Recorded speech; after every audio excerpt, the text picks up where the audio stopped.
Bien, entonces, la idea es,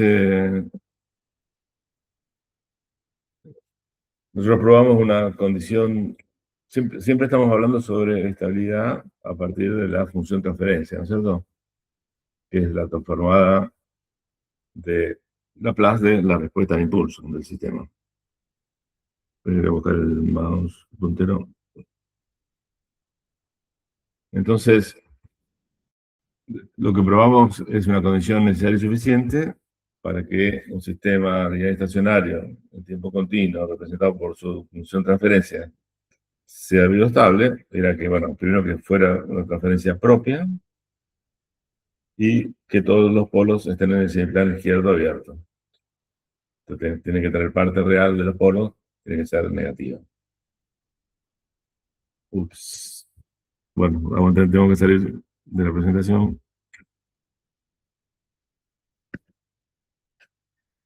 Y un segundo, ¿no?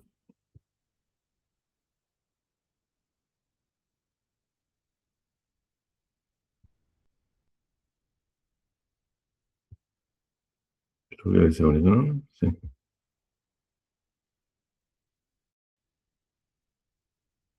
Bien, entonces,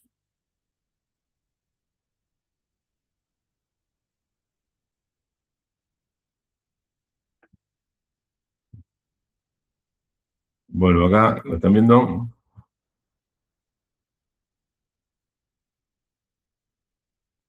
Vale, un segundo, si no, no lo tengo.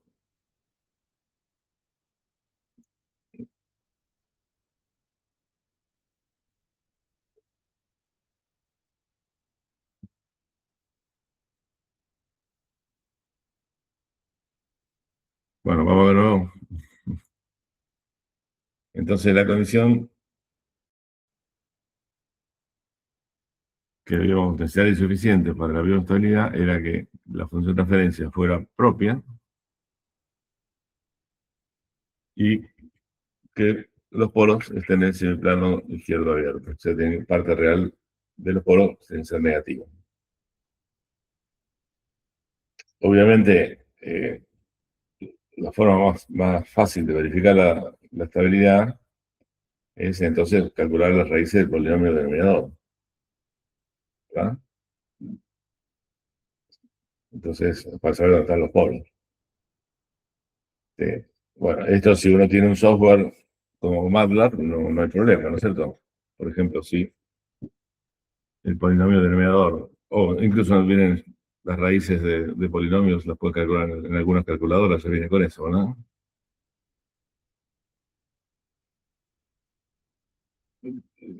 Algún- eh, por ahí les voy a pedir que alguno me conteste algo, porque si no, no Sí, sé si sí, estoy en los... vienen para resolver Claro, cuadráticos.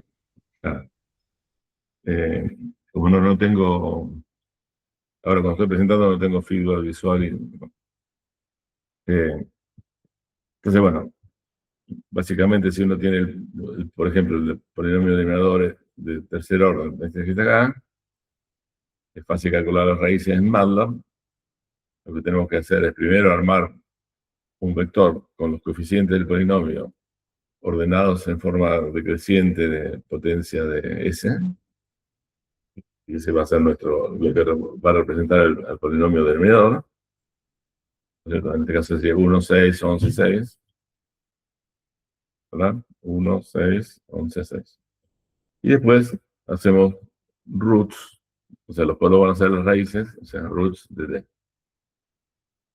En este caso, entonces, ese polinomio denominador tiene polos de menos 3, menos 2, menos 1, o sea, o sea, son reales negativos distintos. Este, sería estable si el polinomio numerador es de menor grado, menor o igual, ¿no es cierto? Bueno, en este caso no les di el polinomio numerador. ¿Está bien? Bien. Entonces, la idea es excitar alguna condición sobre los coeficientes del polinomio de la función de referencia para que asegure que las raíces, o sea, los polos, está en el semiplano izquierdo abierto, sin necesidad de calcularlo, las raíces. Bueno, la respuesta a esa interrogante es sí. Sí, está lo que es el discriminante, que sería la raíz, ¿no? No sé si se llamaba así, pero en la parte de la raíz. Ah, no, perdón, la parte Pero real, eso, la parte izquierda. a ver, pero vos tenés la resolvente de las raíces de un polinomio, y yo conozco hasta tercer orden, pero si es mayor orden, no sé Claro, en si ese orden yo no he una visto. fórmula. Creo que no, no existe una fórmula. Eso preguntabas. Claro, no tenemos una resolvente como en No, segundo claro, orden. vamos, claro, exactamente. Pero bueno, entonces la idea es ver si mirando los coeficientes del polinomio y quizás haciendo alguna cuenta, ahora vamos a ver cuál, podemos decir, sin calcular las raíces, si es eh, pivotable o no, ¿no? O sea, si tiene raíces con parte real negativa. Entonces, bueno, esa condición sí existe y es lo que se denomina el criterio de estabilidad de Root. Root y Hurwitz realmente trabajaron estos de manera simultánea, ¿no?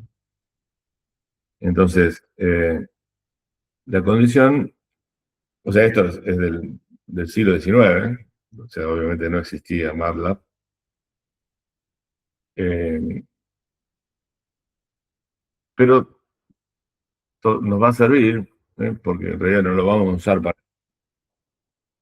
Uy, aguanten que admito,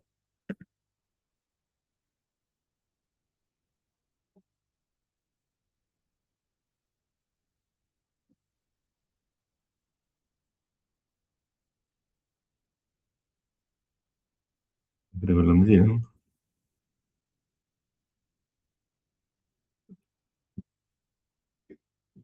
Ahí está, Pedro.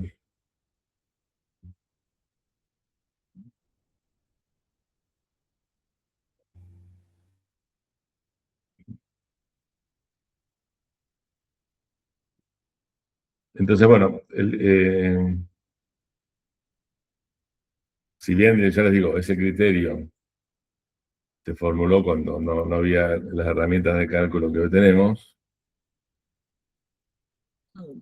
nos va a servir cuando algunos de los coeficientes sean desconocidos, o sea, y nosotros quisiéramos saber qué rango de valores pueden tener esos coeficientes, de manera que el polinomio resulte estable, digamos, o sea, tenga raíces con parte real negativa.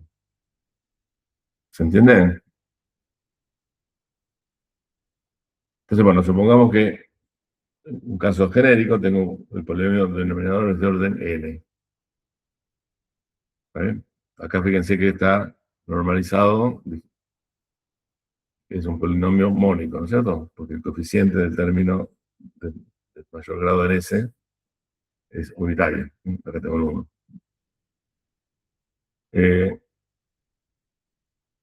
Entonces, una condición era que todas las raíces tengan parte real negativa.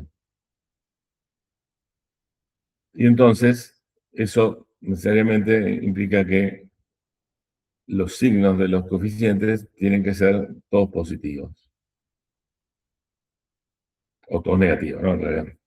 O sea, todos los coeficientes del polinomio tienen que tener el mismo signo y estar completo. Eso como es fácil de probar, porque piensen, supongamos el caso más simple que todas las raíces fueran reales y distintas, reales negativas y distintas. Entonces el polinomio lo puedo factorizar como S menos un polo por S menos otro polo y así, por el producto de S menos los polos. ¿Se ve? Entonces, si hay un polo que tiene parte real positiva, va a haber un cambio de signo en alguno de los coeficientes. Entonces, una condición necesaria es que el polinomio esté completo o sea que no falte ninguna potencia de ese, con todos los coeficientes del mismo signo. Disculpen. ¿Se entiende? Sí, sí. Bien, pero es solo una condición necesaria esa. ¿Va a ser una condición necesaria y suficiente si el sistema es de segundo orden o menor? O sea, para un sistema de segundo orden o menor, basta con que el polinomio esté completo con todos los coeficientes del mismo signo. Polinomio denominador. Pero si es de tercer orden o mayor, esa va a ser solo una condición necesaria. O sea, puede cumplir esa condición, pero puede llegar a tener raíces con parte real positiva. ¿Se entiende?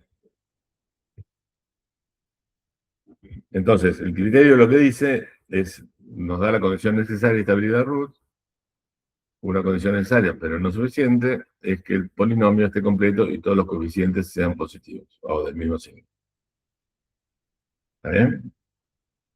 Si algún coeficiente es cero o negativo, entonces el sistema va a tener algún polo en ese plano derecho. O sea, van a ser polos inestables. Bien. Después avanzaron en esto, Rudd y Hurwitz, y probaron que una condición necesaria y suficiente para, sin calcular las raíces del polinomio, o sea, sin ver dónde están los polos, determinar si son todos polos estables, ¿no? Entonces, la condición necesaria y suficiente es, bueno, se construye una tabla, que ahora vamos a ver cómo se hace, se llama tabla de Ruth, y nos fijamos en la primera columna de esa tabla, y si no hay cambios de signo, las raíces del polinomio son con parte real negativa, o sea, son polos estables, ¿no? Entonces, bueno, la condición necesaria y suficiente de estabilidad de Ruth es un sistema va a ser vivo estable si solo si todos los elementos de la primera columna de esa tabla son positivos. ¿Está? Entonces, ¿cómo se construye esa tabla? Ya le digo, nosotros no vamos a usar esto para verificar la estabilidad, porque nosotros tenemos herramientas que nos permiten calcular los polos, ¿no es cierto? O sea, la raíz del polinomio. Pero ¿qué pasa si uno de los coeficientes está indeterminado? Y yo quisiera saber, o sea, es un parámetro K, digamos. Quisiera saber en qué rango de valores está ese parámetro para que todas las raíces sean estables. ¿Se entiende? Ya Sí. vamos a poner un ejemplito. Bueno, entonces, ¿cómo se construye la tabla? Fíjense. Vamos a partir de este polinomio denominador. Entonces, en la primera fila de la tabla voy a poner S a la n, el coeficiente, ¿no es cierto? Sería 1 acá. Salteo el que sigue a 2. Salteo el que sigue y así hasta completar. Y en la segunda fila empiezo con A1, salteo el que sigue, A3 sería. Entonces me quedaría una cosa así, fíjense. La primera y la segunda fila. 1, A2, A4, A1, A3, A5. ¿Está bien? Hasta completar. Entonces, a partir de estas dos primeras filas, voy a seguir construyendo. Fíjense, acá empezaban S a la N, acá empiezan S a la N-1, S a la N-2 y así hasta S a la 0. La tabla que va a quedar va a tener como una estructura triangular. Va a llegar un momento que empiezan a anular, entonces tiene una estructura triangular. Entonces, vamos con este primer elemento. B1. O sea, estos los conocemos. Entonces, ¿qué tengo que hacer? Siempre hago un pivote sobre la primera columna. Entonces, me voy a las dos filas de arriba, primera columna, y la columna que sigue al B1, que sería la segunda, me formo esta matricita, hago el determinante y lo divido por menos el coeficiente que está arriba de B1. ¿Se ve? Por ejemplo, ¿Lo B2, podrías repetir, por favor? sí. Siempre es la primera columna y la columna que sigue al elemento que estoy calculando. Y las dos filas de arriba. Entonces, serían estos dos elementos y estos dos elementos. Hago el determinante de eso y lo divido por el menos el valor que está arriba de B1, de la primera columna, ¿no? Siempre divido por el elemento de la primera columna. A ver, por ejemplo, B2. Tendría que tomar esta columna y esta y lo divido por, de nuevo, menos a 1, porque es siempre la primera columna. ¿Entienden? Y así hasta que me queda un determinante de una matricita donde hay 0 y me da 0. Eso. Pero en el momento que empieza a dar 0. Ustedes pensarán cómo se le ocurrió esto a esta gente, ¿no? Bueno, no había internet. Calculemos otro, por ejemplo, C1. Tengo que tomar estas dos filas, las dos que están arriba. La primera columna y la columna que sigue C1. Entonces es A1, B1, A3, B2. Esto ya los B ya lo calculé en el paso anterior. Dividido por el que está en la primera columna, menos B1. Menos B1. Y así hasta completar. Entonces después me fijo en esta primera columna de la tabla. Si son todos los coeficientes del mismo signo, quiere decir que no va a haber raíces con parte real positiva. O sea, todas las raíces van a ser estables. ¿Se ven? Profe, Bien. ¿cómo se hace para calcular el B3? Porque ahí como que no sigue esa regla. P3 es 1 a 1 y sería A6 a 7, los que siguen acá. O sea, siempre es la columna 1 con la columna que sigue a la de 3. Ah, listo. Estarían los que siguen, no los escribí, pero estarían acá. Que ya pueden ser 0, ¿no es cierto? A lo mejor. Depende del grado que tenga el polinomio, ¿no? Si esa columna ya son 0, me da 0 ese coeficiente de 3. ¿Se ve? Sí, sí. Gracias. Bueno, entonces hagamos un caso concreto.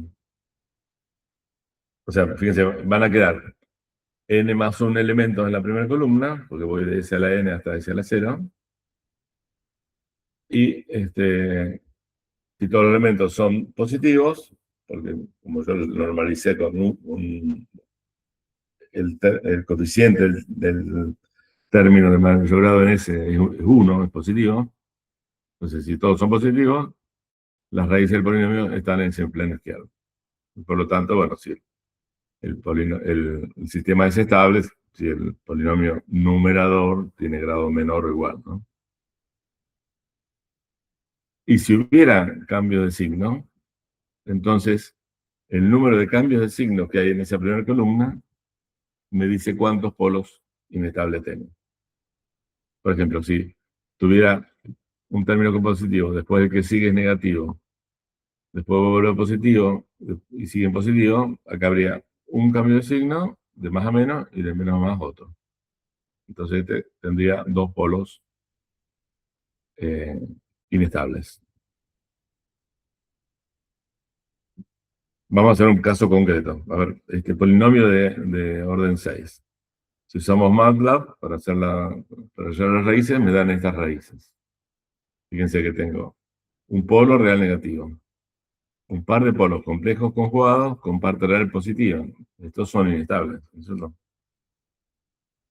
Después tengo un par de polos complejos conjugados con parte real negativa. Estos son estables. Y otro polo real negativo. Este es estable.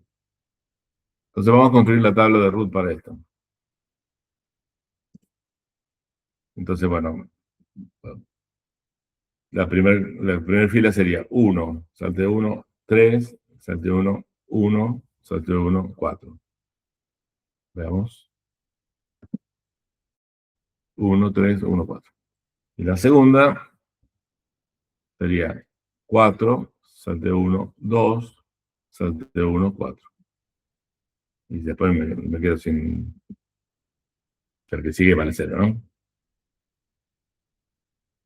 ¿Está? Entonces, fíjense, tengo que hacer este determinante. Pero no sé si lo hice, ¿no? No, no lo hice. Bueno, ¿qué sería? 1 por 2 menos 3 por 4, o sea, 2 menos 12 menos 10, ¿verdad? Sobre menos 4, el 5 medio, ¿verdad? Sí. Claro. Vamos con este. Sería, tengo que hacer este y este. Entonces, el determinante me da 1 por 4 menos 1 por 4. Cero, Eso ¿no? es Sí. 0. Claro. Vamos con este. Tengo que hacer la primera columna y la que sigue. 1 por 0, 0. Menos 4 por 4 sobre menos 4. O sea, me queda 4. ¿Ven? Vale, así voy haciendo las cuentas.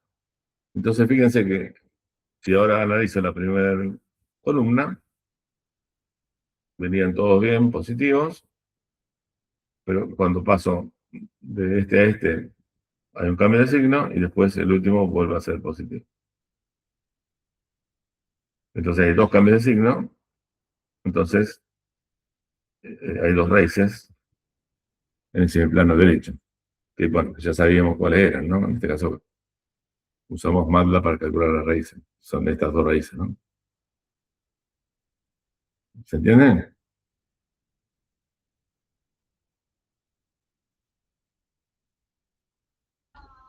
Bueno, Sí, sí. entonces veamos la aplicación de esto, ¿no es cierto? Porque nosotros no lo vamos a usar para saber si es pivotable en realidad, pero sí, por ejemplo, sí, fíjense, vamos a considerar este sistema, ¿no es cierto? Tengo una planta, un proceso que yo quiero controlar. Fíjense, ¿esta planta es estable o no? No por el S más 6. No, casualmente ese es el polo estable, ¿no? Claro, el S menos 1. Claro, tiene El un polo, negativo. claro, tiene un polo en 1 y un polo en 0. Que tampoco es, está sobre el eje imaginario, ¿no es cierto? ¿Se entiende?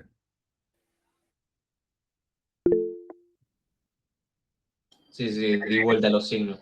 Sí, sí. Entonces tengo dos polos inestables. Entonces esta planta es inestable. ¿Sí? Entonces ahora yo la quiero controlar. Y primero en realidad la quiero estabilizar.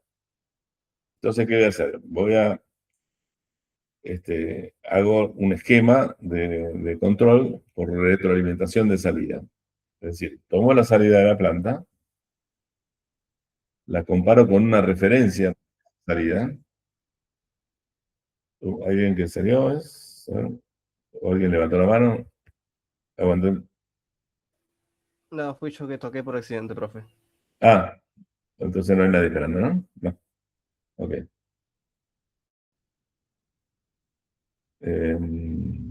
Vamos. Entonces, mido la salida, la comparo con la referencia. El objetivo es que la salida siga a la referencia, ¿no es cierto? Porque voy a buscar el mouse.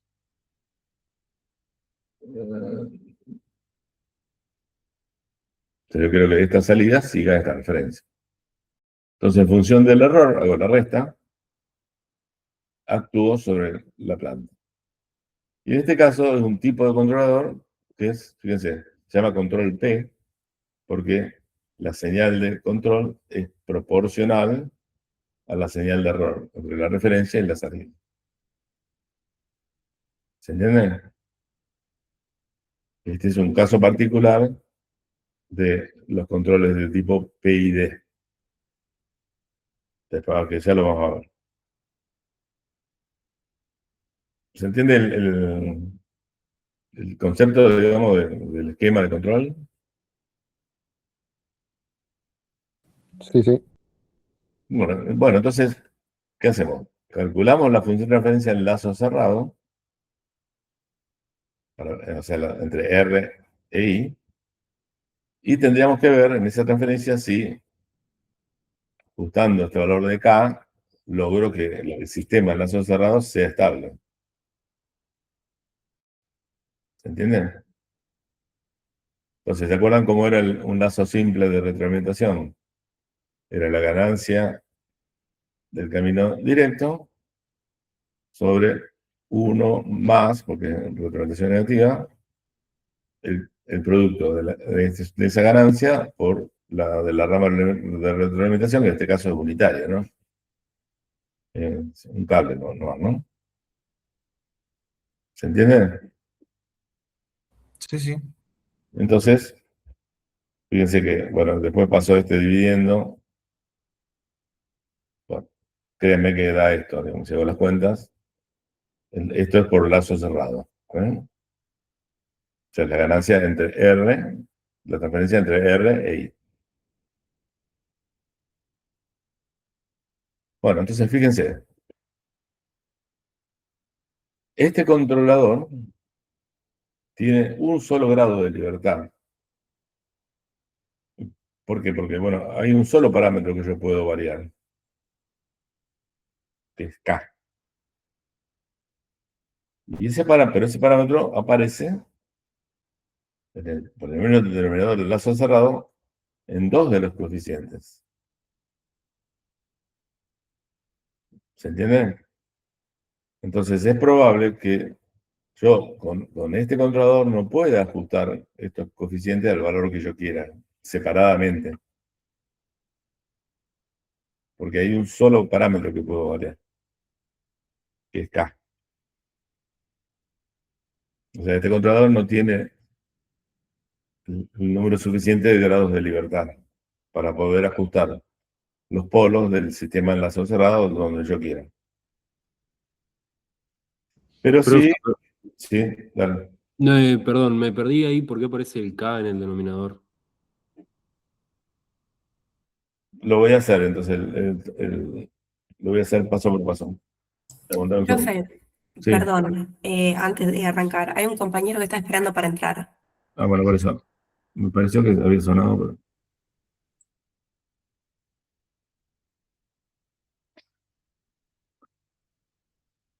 Mateo.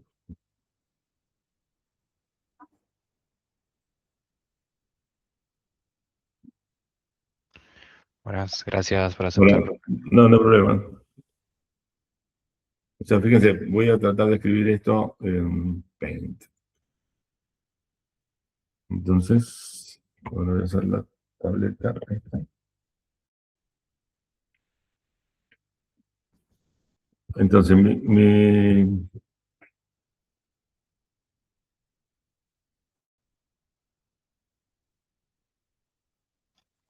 espera que no veo acá. La función de transferencia en lazo cerrado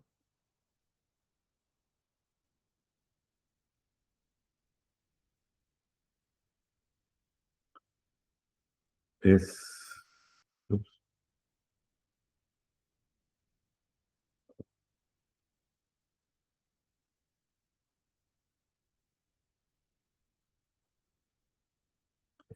la ganancia del camino directo era K, y acá copio tal cual. Ups, ¿qué pasó? ¿Hay otro chico entrando?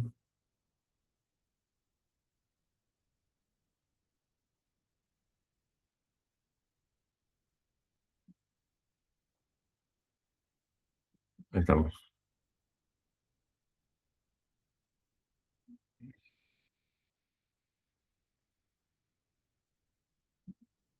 Entonces acá me quedaría. Era S más 1, ¿no es cierto? Sí, sí.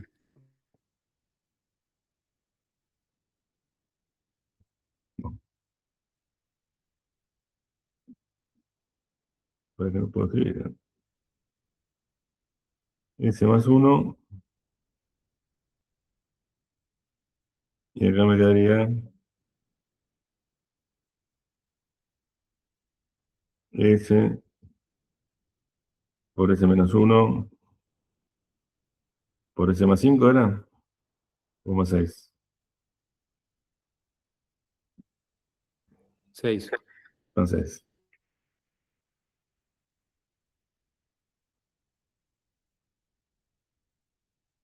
bueno, mi próxima compra va a ser una compu con touchscreen. Porque esto no es muy bueno, digamos. Entonces, esa es la ganancia del camino directo sobre 1 más el producto de esa ganancia por la rama de retroalimentación, que es unitaria. Entonces me queda lo mismo, ¿no es cierto? K por S más 1 sobre S por S más 1 por S más 6. ¿Está bien? Y entonces ahora esto que bueno, puedo pasar S por S menos 1 por S más 6 que está en el numerador, multiplicando el denominador, ¿no es cierto? ¿Lo ven? Sí, sí. Entonces me quedaría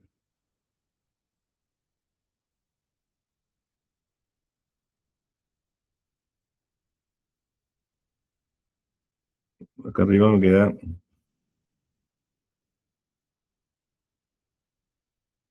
K, bueno, por aquí, voy a borrar esto.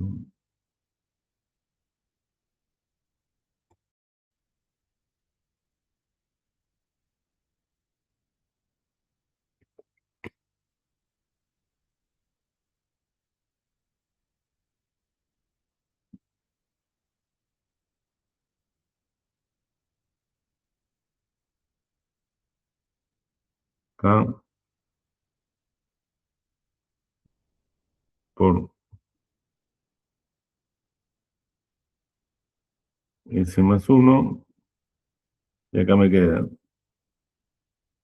S por S menos 1 por S más 6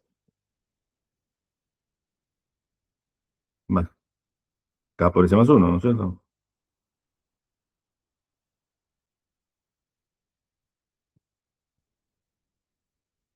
¿Se entiende? Entonces me queda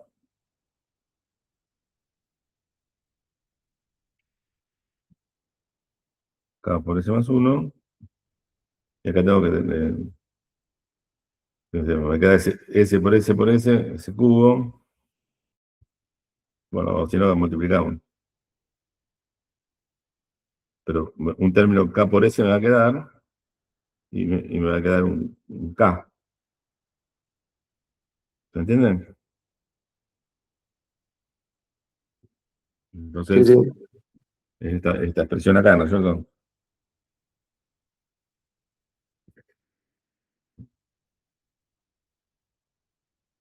¿Lo ven?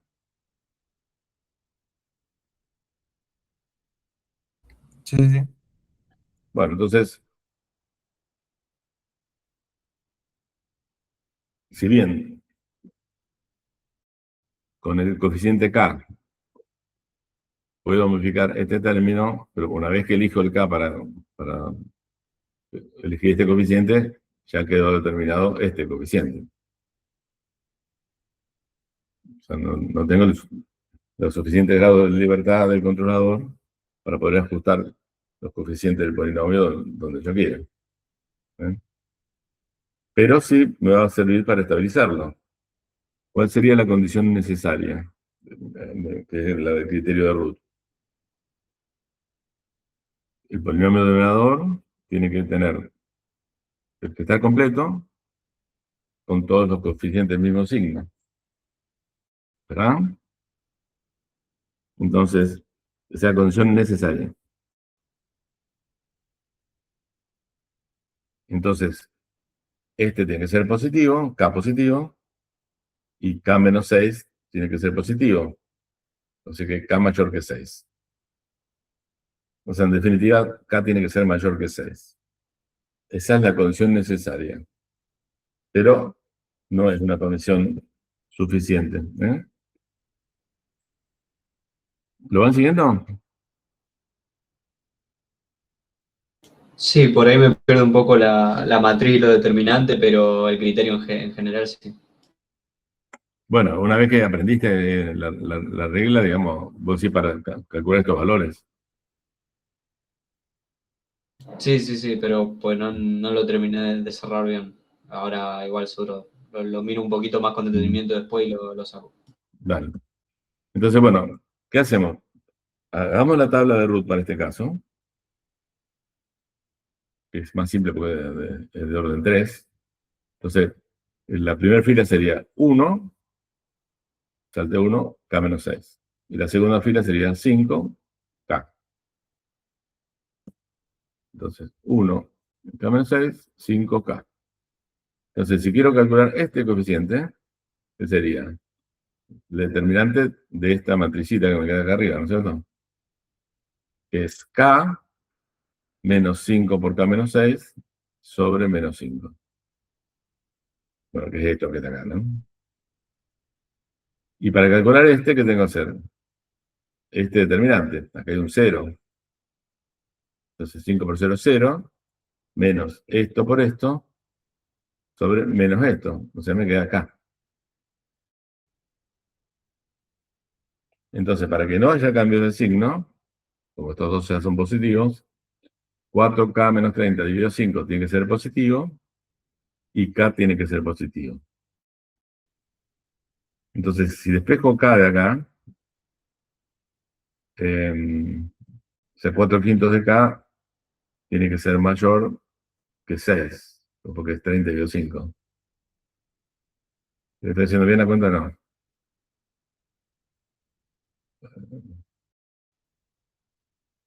O el 5 lo paso, multiplico por 5 ambos lados, ¿verdad? Entonces 4K menos 30 tiene que ser mayor que 0. Entonces 4K mayor que 30. Entonces K mayor que 30 sobre 4, que es 7,5. Y de acá, K tiene que ser mayor que 0. Como estas dos condiciones se tienen que cumplir a la vez, la condición que resulta es K mayor que 7,5. O sea, si K es mayor que 7,5, la función transferencia, en lazo cerrado, es estable. Lo que no voy a poder hacer es ubicar los polos donde yo quiera. Porque fíjense, estos dos coeficientes están fijos, y una vez que elijo un valor de K, me quedan fijos estos dos, así que no los puedo cambiar independientemente. ¿Se entiende? Y fíjense que la condición necesaria era K mayor que 6. Pero no bastaba. K tiene que ser mayor que 7,5. ¿No? Esta es necesaria y suficiente. ¿Se entendió? O sea, cualquier valor de K mayor que 7,5 va a estabilizar a este sistema, a esta planta, a través de un control P.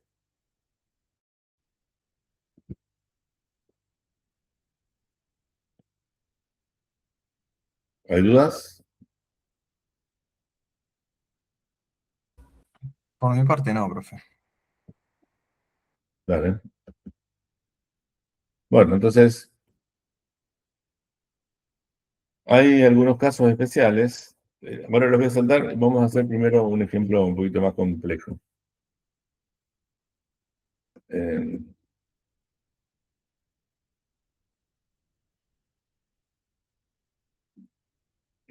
Vamos a hacer otro ejemplito. Fíjense, tenemos un sistema. No está, por aquí pongo el puntero.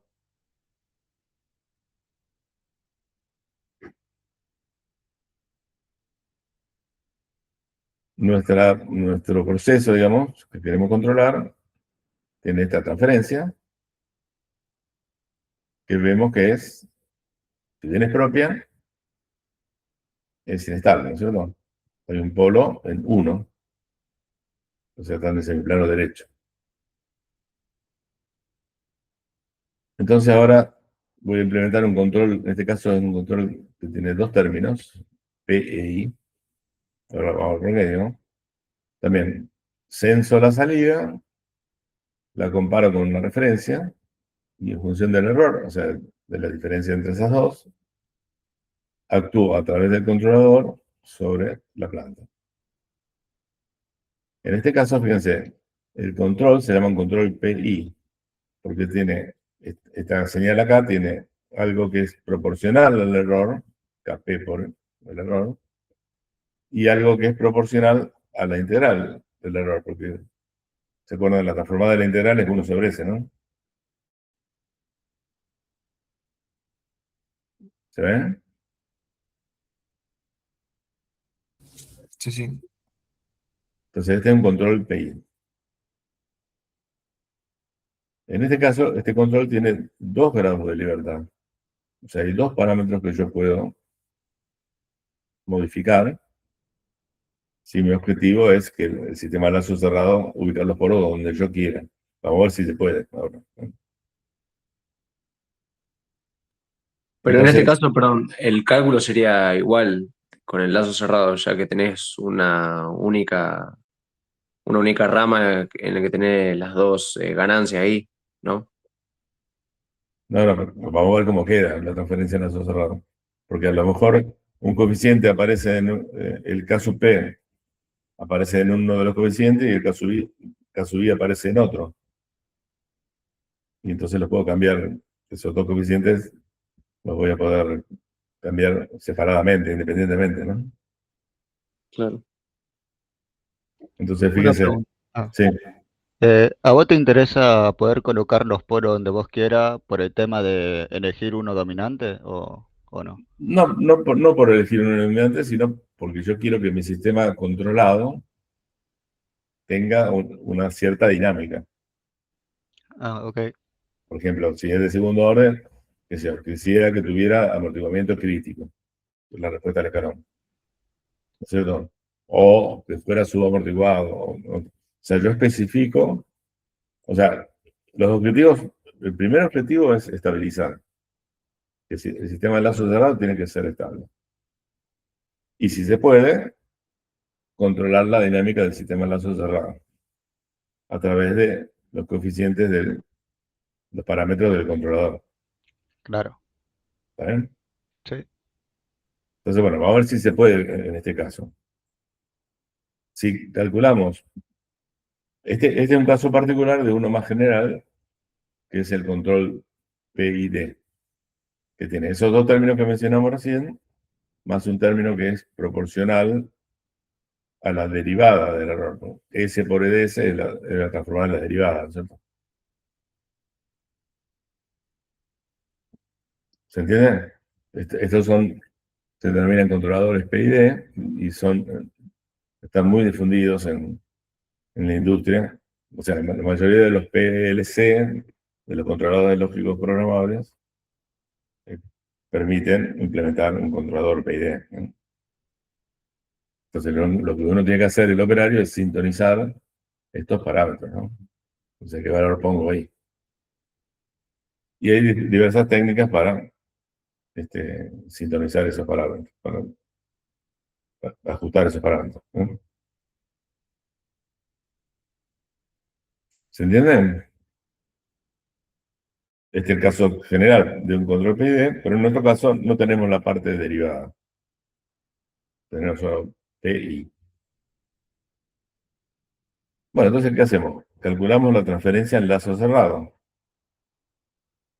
que sería esto por esto, dividido 1 más, ¿no es cierto? Esto por esto, por 1. ¿Se entiende?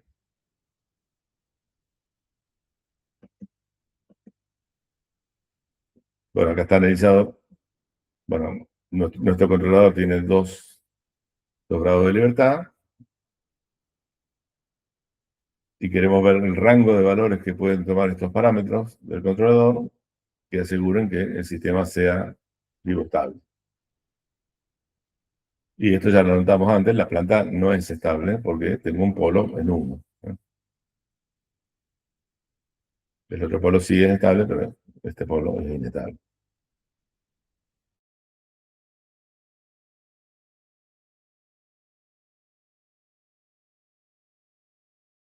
Fíjense, sería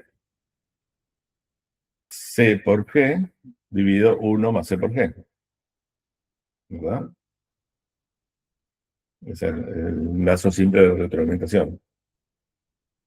Entonces eso es lo que hicimos acá. C por G sobre 1 más C por G. Entonces C valía, acá lo único que hice es, de estos dos términos, sacó el denominador como un S. Entonces me queda S en el denominador, y acá me quedaría K por S más KI. ¿Entiendes? Saco el denominador como un S de estos dos términos. ¿Lo van siguiendo?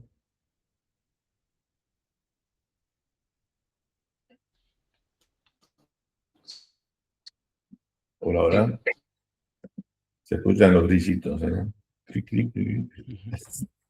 No, díganme, porque no les veo las caras, entonces no sé si están durmiendo. Sí, profe, por el momento se va siguiendo. Dale, bárbaro. Entonces, bueno, hice eso, fíjense. Este es el CDS, el controlador, por la planta, dividido 1 más el controlador por la planta. Entonces, fíjense que se me cancela este S con este. ¿Verdad? Y este polinomio lo paso dividiendo acá al denominador, multiplicando al denominador. Entonces me queda, en el numerador me queda KPS más KI, y acá me quedaría S cuadrado menos 5S más 5S menos 6. Acá también se me cancela, obviamente, más KPS más KI. ¿Se ven?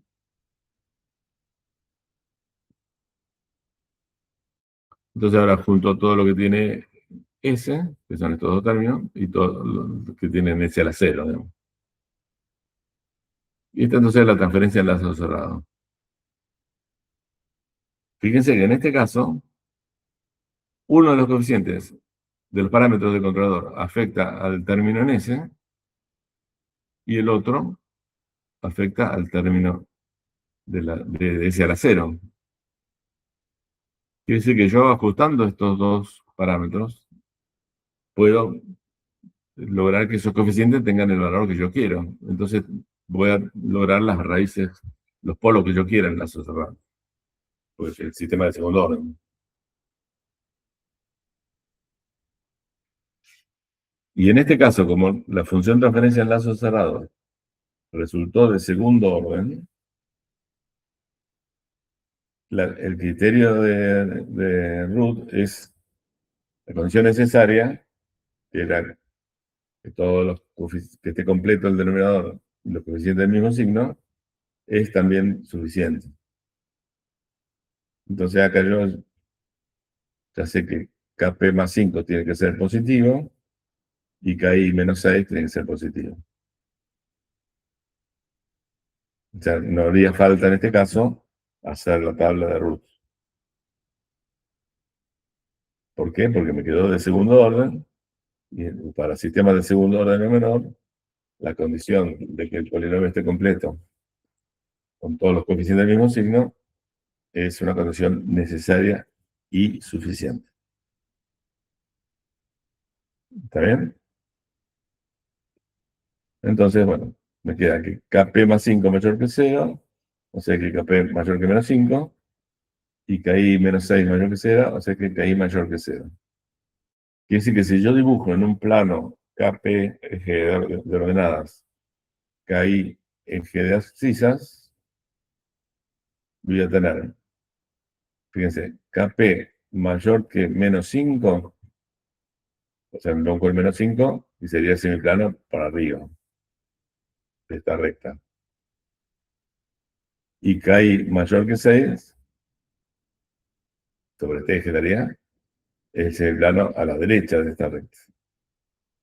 La intersección de esos dos me da esto que está rayado acá, sin incluir esta recta, ¿no? Entonces, esa es o sea, esa es la región donde pueden tomar valores Kp y Ki, asegurando la bigostabilidad. O sea, cualquier valor, cualquier par de valores Kp y Ki en esta región me permite que el sistema sea bigostable en lazo cerrado. Profe, consulta.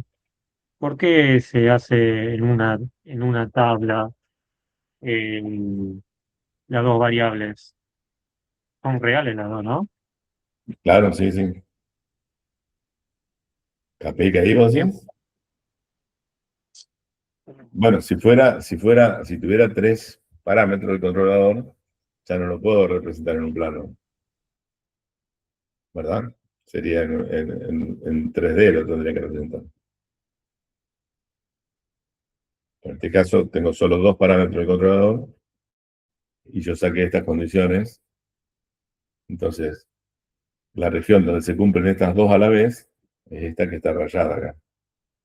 Entonces, si yo me paro en cualquier punto acá, el valor que me da de Kp y el valor de Ki son, el sistema en lazo cerrado va a ser bigostable. ¿Y siempre vamos a tener 2K o podemos tener más de Y no, podés dos? tener 3, ¿no es cierto? Y en ese caso, ¿cómo no lo podríamos graficar, no? No en un plano, sino en 3D. Este sería como una superficie. En realidad quedaría como un volumen. Bien. La región donde vos podrías. No va a ser tan fácil, ¿no? Dibujarlo. ¿Está bien? ¿Y siempre van a ser valores reales o podemos llegar a tener valores imaginarios? No, tienen que ser reales, fíjate, porque la función de transferencia es a coeficientes reales. Porque si hubiera un coeficiente complejo en la transferencia, cuando vos vuelvas después al dominio temporal, te va a quedar una señal, digamos, te va a quedar compleja, que no puede ser, ¿no es cierto? Las señales son reales, por eso la función de transferencia queda coeficiente real. De manera que si volvés atrás, al dominio temporal, te dé real. Por eso si aparece un polo que es complejo en una transferencia, como la transferencia es a coeficientes reales, tiene que aparecer también el polo complejo conjugado.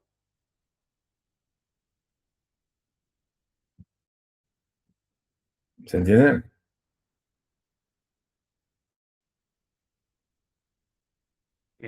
Yo tengo que pensar,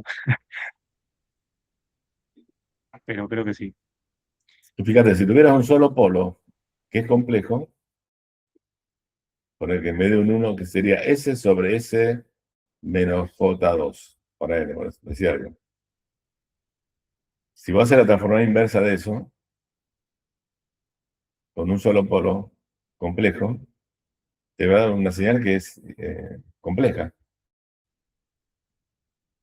Sí. No puede ser la transformación inversa de la función de referencia es la respuesta en impulso. Un sistema no puede tener respuesta de impulso compleja, a valor complejo. Entonces, siempre que aparezca un polo complejo, tiene que estar el conjugado. ¿Por qué? Porque La función de transferencia tiene coeficientes reales, ¿no? Bien, ahí sí entendí. Ujú. Bueno, entonces, en este caso no hizo falta hacer la tabla de root. ¿Por qué? Porque el denominador es de segundo orden, y en ese caso la condición que esté completo con todos los coeficientes del mismo signo es una condición necesaria y suficiente. Entonces acá basta con pedirle que 5 más kp sea positivo y que KI menos 6 sea positivo. Esas dos condiciones se tienen que cumplir a la vez. Entonces, en el espacio de los parámetros del controlador, Kp, KI, esta sería la región. O sea, cualquier par de valores en esta región van a estabilizar la planta. ¿Se entiende? Si hacemos la tabla de root, fíjense cómo es la transferencia. Sería 1, salte 1, KI menos 6. Esa es la primera fila. Y la segunda fila es el segundo término, que es 5 más Kp, y ya el otro es 0, ¿no? Entonces este elemento sería 1 por 0, 0, menos Kp más 5 por KI menos 6, sobre Kp más 5. ¿Está bien?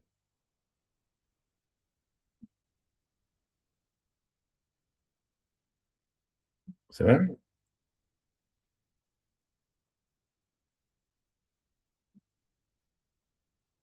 Sí, sí. O sea, llego a la misma conclusión. Porque ahora esta tiene que ser positiva, entonces no tiene que haber cambio de signo. Entonces Kp más 5 tiene que ser positivo, que era esta, y B1, que es KI menos 6, tiene que ser positivo, que era esta. Pero en este caso no hubiera hecho falta hacer la tabla de root, porque la transferencia era de segundo orden, ¿no?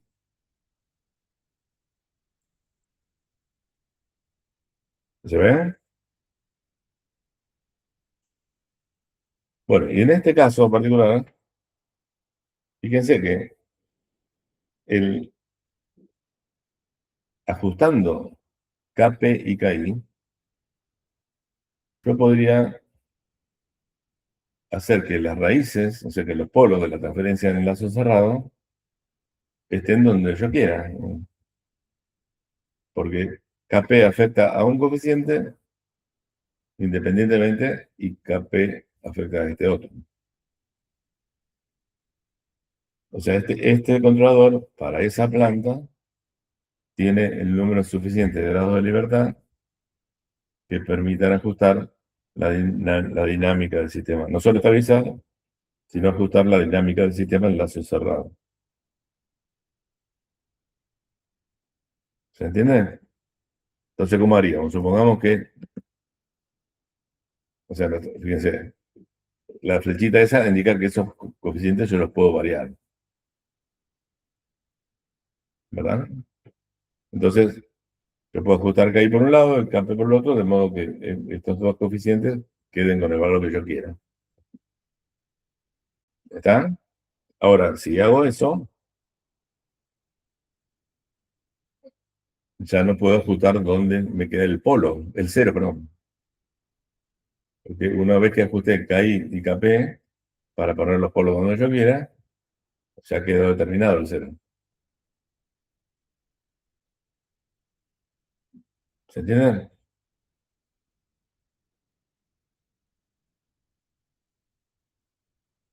¿Alguien que diga hola?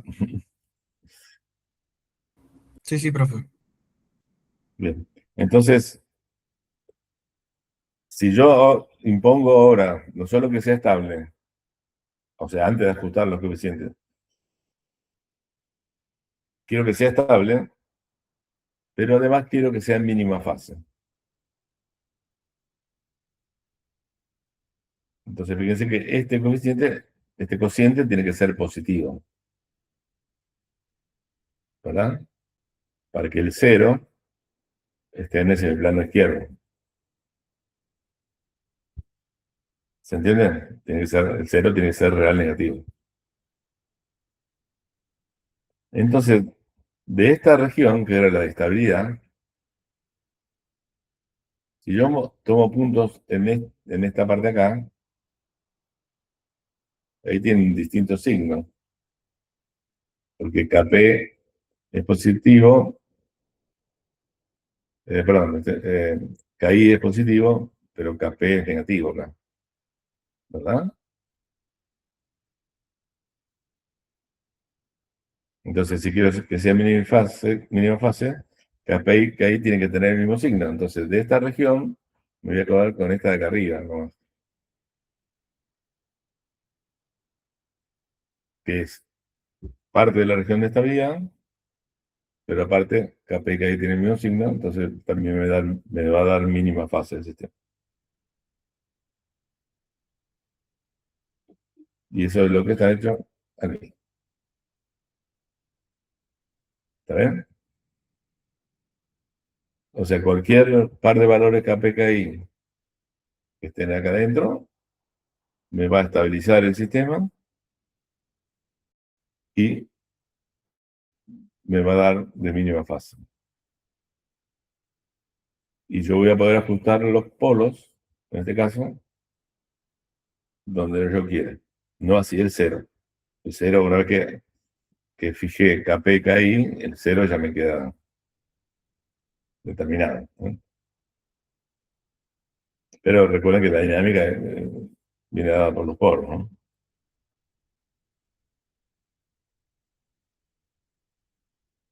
¿Hay dudas?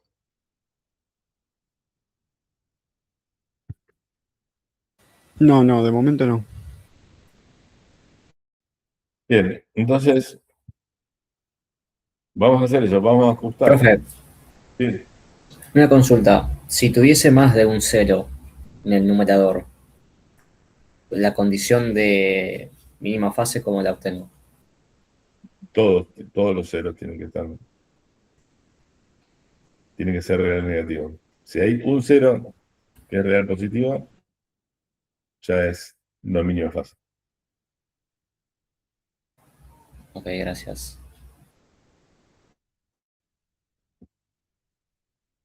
Bueno, entonces supongamos que queremos ajustar los polos, en este caso, bueno, alguno de ustedes mencionó, a lo mejor queremos que haya un polo dominante para poder después aproximar por un sistema de primer orden.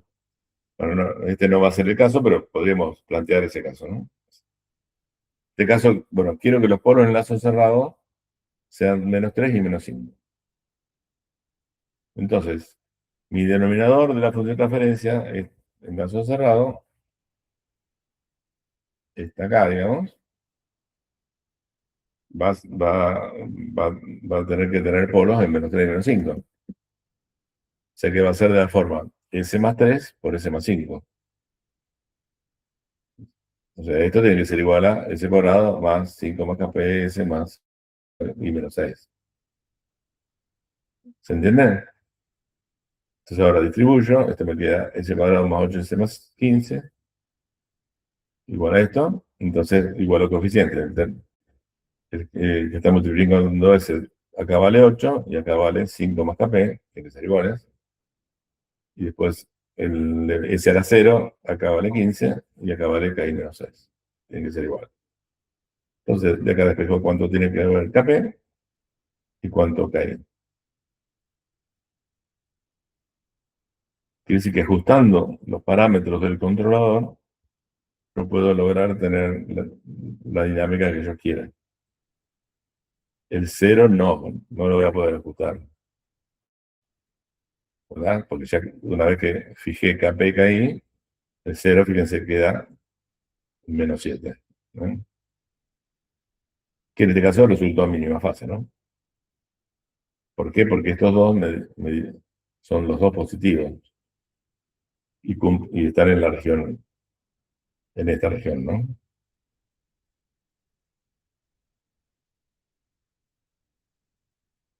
¿Se entiende?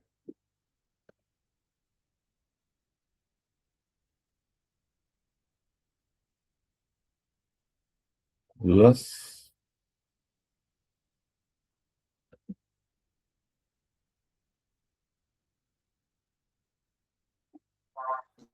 ¿Estamos bien? No, no, profe. ¿Eh? Sí, por mí se entendió. Ujú.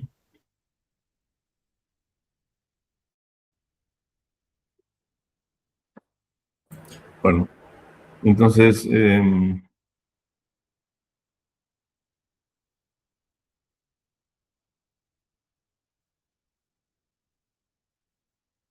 lo que tenemos que empezar a ver ahora, vamos a ver los casos esos especiales del criterio de Ruth.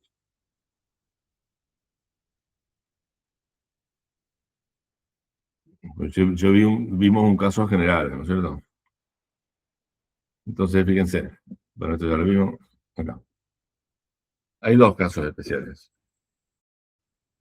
Vamos a hacerlo directamente con el ejemplo. Un primer caso es cuando el primer elemento de una fila es 0. Eso trae problema porque cuando calcule el que está debajo, voy a tener que dividir por 0.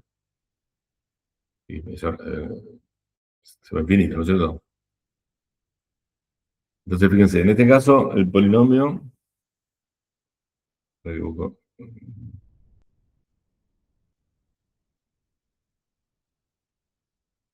es de orden 5, verifica la condición necesaria, ¿verdad? Porque están todos los coeficientes, ¿no? Será 5, será 4, será 3, será 2, será 1, será 0. O sea que eso es lo primero que uno tiene que ver, ¿no? Pues si no están todos los coeficientes o hay cambios de signo, ya sabemos que no es pivotable. ¿Está? Pero como esa es una condición necesaria, esta la cumple, pero vamos a ver si es pivotable o no. Entonces, armo la tabla de Ruth. La primera fila sería 1, este coeficiente, salteo 1, 2, salteo 1, 6. 1, 2, 6.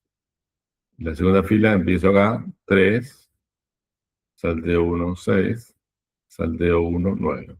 3, 6, 9. Entonces, cuando quiero calcular este valor, fíjense que sería este determinante que tengo que hacer. Entonces, 1 por 6, 6, menos 2 por 3, 6, me da 0. ¿Está bien? Y este, a ver, hagamos este rápido. Sería con esta fila y esta, con esta columna y esta. Sería 1 por 9, 9, menos 18, menos 9, sobre menos 3, da 3. ¿Está bien? Y después ya van a dar 0. ¿Está? Entonces, cuando yo quiera calcular el paso que sigue a este, voy a tener que dividir por 0. ¿No es cierto? El S2 sería. Entonces, ¿qué hacemos? Reemplazo por un épsilon positivo. O sea, este 0, pongo un épsilon. Reemplazo esa fila. Y sigo calculando. Y después hago tender épsilon a 0. O sea, acá épsilon es positivo, acá no habría cambio de signo. Después tengo que ver si cuando épsilon tiende a 0, esto es positivo, y esto es positivo.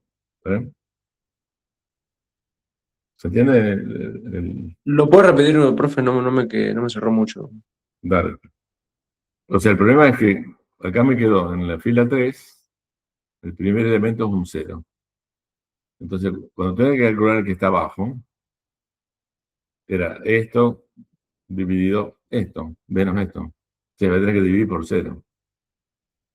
Entonces, no, el método no va. Entonces, reemplazo por un épsilon positivo. Esa fila, fíjate, S3.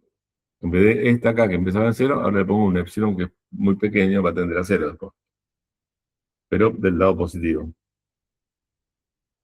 Y sigo calculando. En vez de con esta fila, con esta. Entonces, pues lo que tengo que hacer es analizar qué pasa con el signo de esto, cuando epsilon tiende a 0.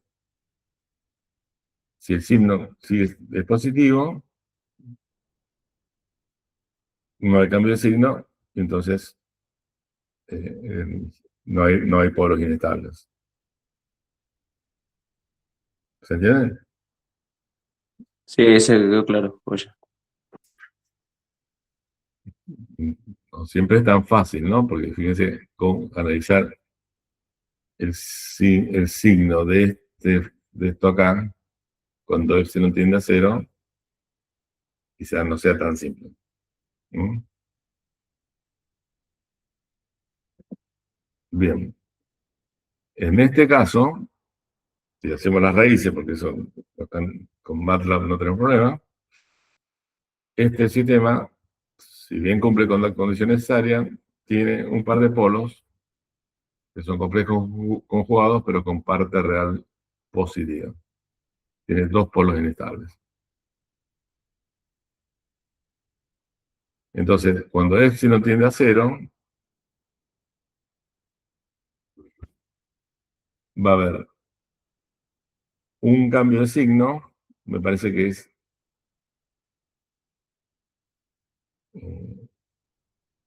claro, ¿no es cierto? Este término, si epsilon tiende a 0, va a ser negativo. ¿Verdad? Pongan un epsilon muy chiquitito, positivo, como tengo un menos 9 acá. ¿Está? Entonces acá hay un cambio de signo, de positivo a negativo. Y de este a este, debe estar el otro cambio de signo. Este debe ser positivo. ¿No? Entonces va a haber dos polos, que en este caso son complejos conjugados con parte real positiva. ¿Se entendió? Sí. Bueno, el otro caso es todavía más raro, que es cuando toda una fila me da 0.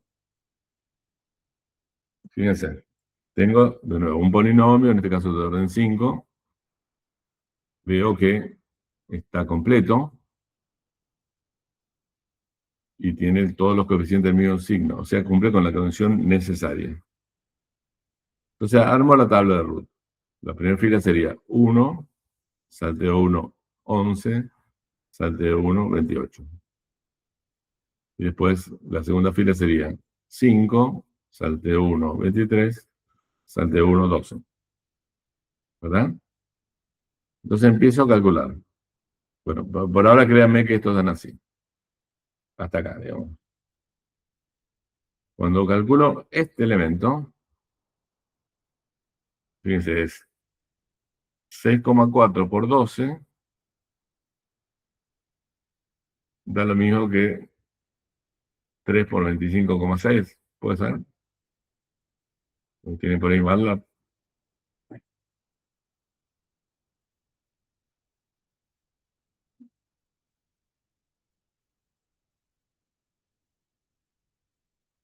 Hola, hola.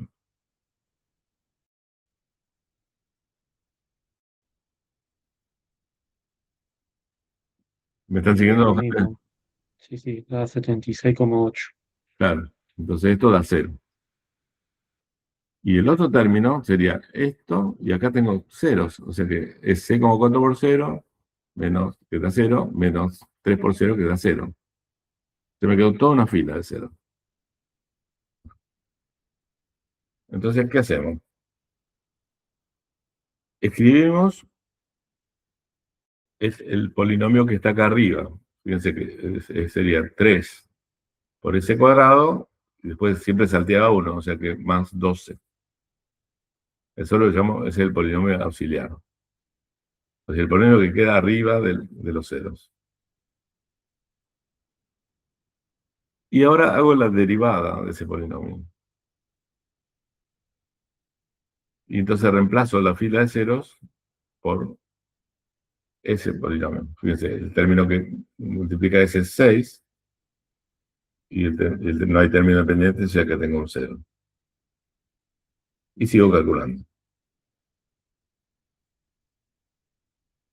¿Se entiende? Y entonces, fíjense, aquí, ahora me fijo en la primera columna. Esta la reemplacé por esta, ¿no? Entonces, no habría cambiado de signo. Porque de 1 a 5, 5, 6,4, 6,4, 3, 6, 12. Pero me falta hacer una verificación. Si hallamos las raíces de este polinomio auxiliar, que en este caso son más o menos 2i, y estas raíces son raíces del polinomio original, tenemos que verificarlo, el sistema no sería biestable. ¿Por qué? Porque están sobre el eje imaginario. ¿Se entiende? Entonces falta verificar eso. En este caso son, por ejemplo, probemos con 2i. S a la quinta, ¿qué sería? 2 a la quinta. Y a la quinta, ¿qué sería? I por i menos 1, i por i menos 1, menos 1 por menos 1, 1 por i. O sea, acá daría 32i. ¿Quieren que lo vaya? Prueba que no puedo escribir acá.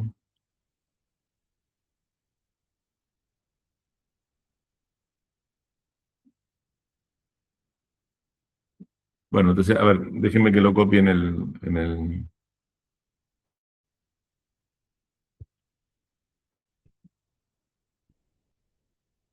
Paint.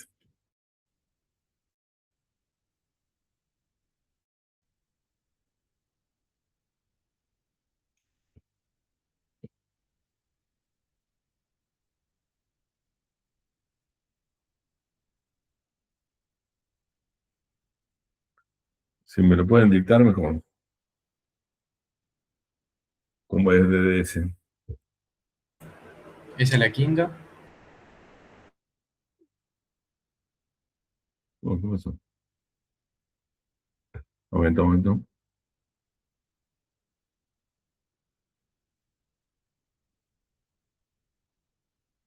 Nos quedó muy bien.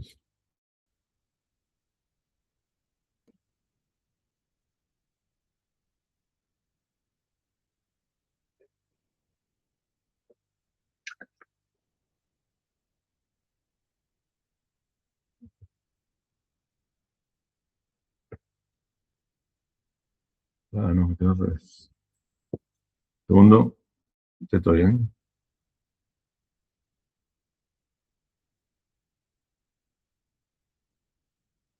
DDS es S a la quinta.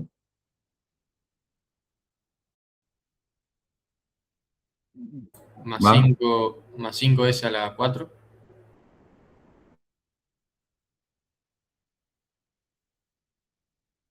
Más 11 S a la 3. Más 28 S. Más 12. Más 2, 12. 12. Entonces, queremos ver cuánto vale DDS para S igual a 2i. ¿Se ven?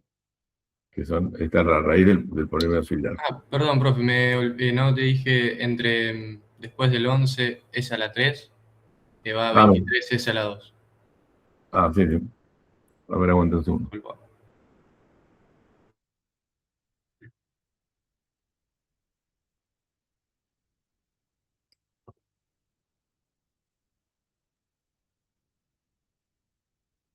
Para que no encuentro el...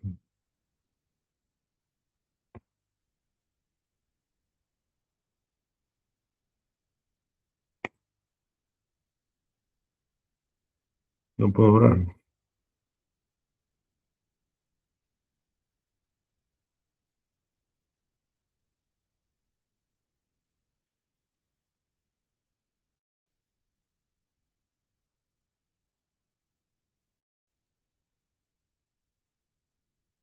Bueno, no sé cómo hacer más grande la goma.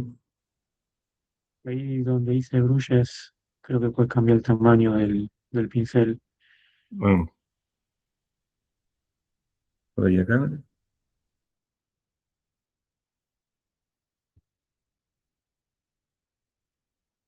Bueno, puedo hacer un... No, un momento. A la izquierda de la pantalla hay una barra deslizante. Ahí puedes aumentar el tamaño de la goma.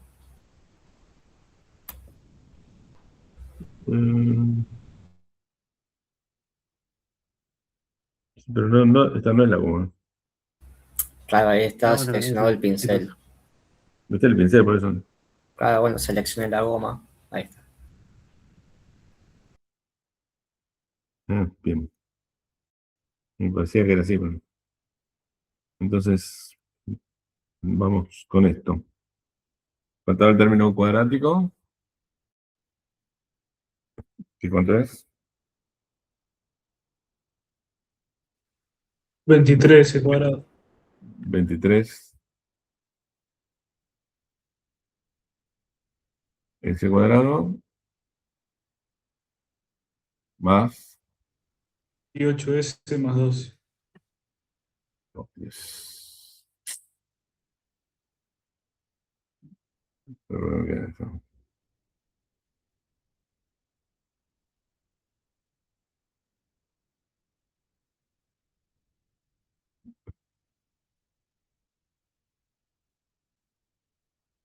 ¿28S más 12? Bien. Entonces, queremos calcularlo para 2i. Bueno, me queda 2i a la quinta es 32, ¿no es cierto?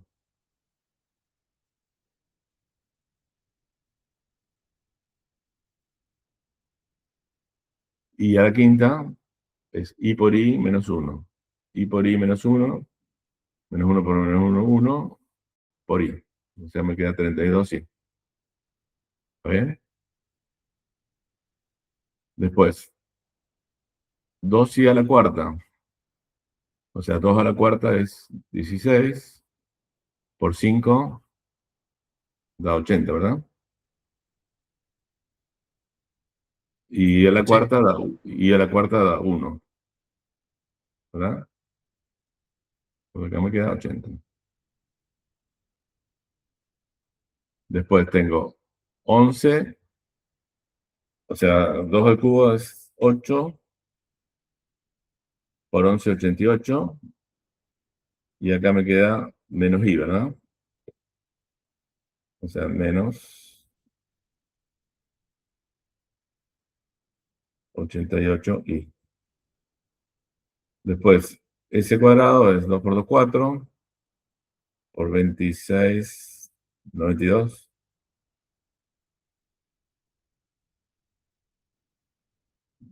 ¿Sí, no?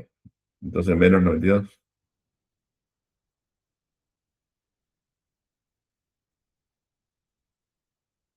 Y después tengo 2 por 28, 56.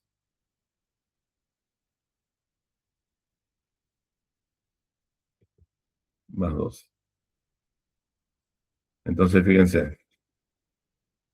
32 más 56 son 88, que se me cancela con este. Y 80 más 12 son 92, que se me cancela con este. O sea que efectivamente, 2i es una raíz del polinomio original. Bueno, si hacemos lo mismo, obviamente menos 2i también va a ser. Y como están sobre el eje imaginario, si bien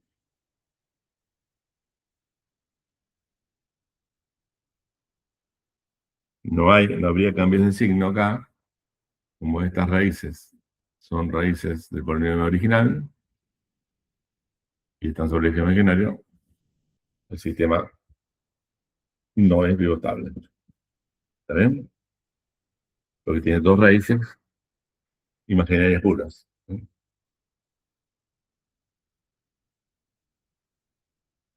¿Se entendió?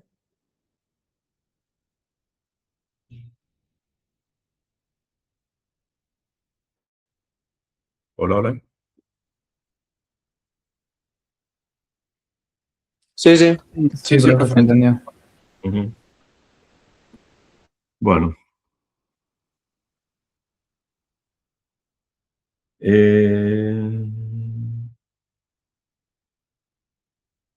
Como queda media hora, bueno, voy a empezar con, con respuesta en frecuencia, pero no voy a dar solo los fundamentos. O sea, la idea es la siguiente.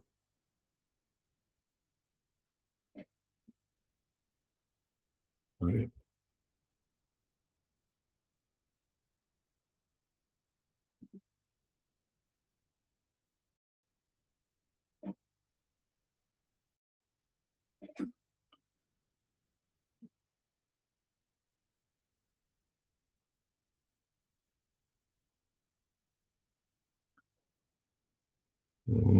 Tiempo continuo.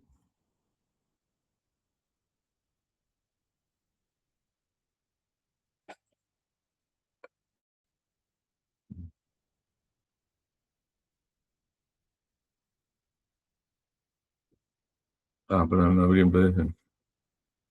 No, no quise hacer eso, disculpen. El PowerPoint, bueno.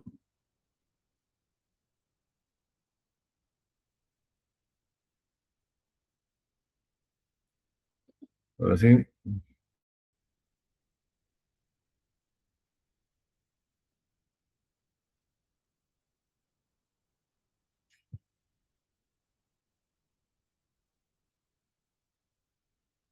O sea, lo que nos va a interesar ahora es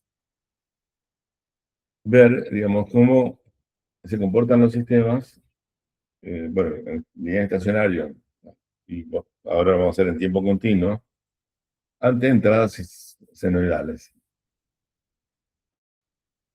O sea, si los sistemas son bivostables y la entrada es una senoide, pasado un régimen transitorio, digamos, el sistema va a alcanzar un régimen permanente senoidal a la salida. ¿Se entiende? O sea, ante una entrada senoidal, pasado el transitorio, o sea, va a haber términos que se van a extinguir y va a quedar un régimen permanente senoidal.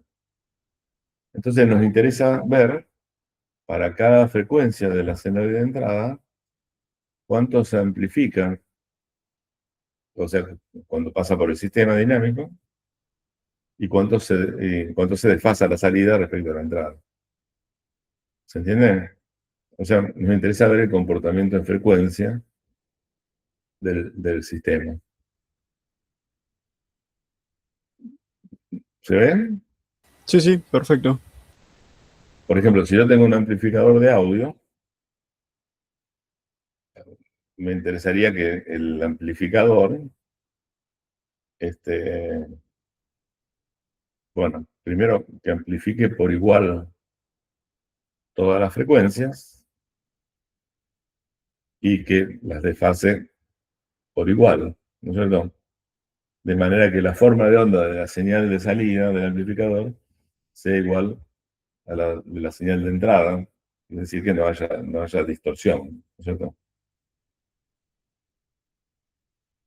En la práctica, por ejemplo, si es un amplificador o un circuito electrónico, digamos, en realidad, a medida que aumenta la frecuencia, va tendiendo a atenuar las señales. Tiene un comportamiento de tipo pasa abajo, digamos. ¿Se entiende? Pero bueno, cuanto más plano, digamos, cuanto más se amplifica por igual todas las frecuencias, la forma de onda de la salida no se va a distorsionar. ¿Está?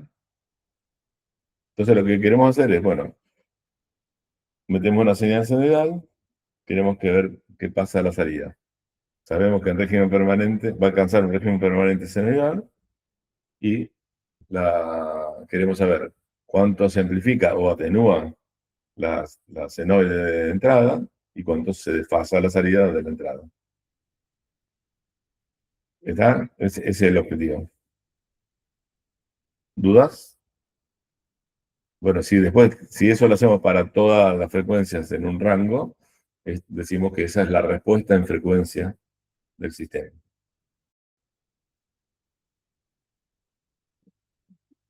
¿Se entienden? Sí, Por ejemplo, si tenemos un parlante. sí, algo parecido vimos en circuito, me parece. Sí, claro. Ustedes vieron sistemas en régimen permanente general. Eso no. El circuito en régimen permanente general.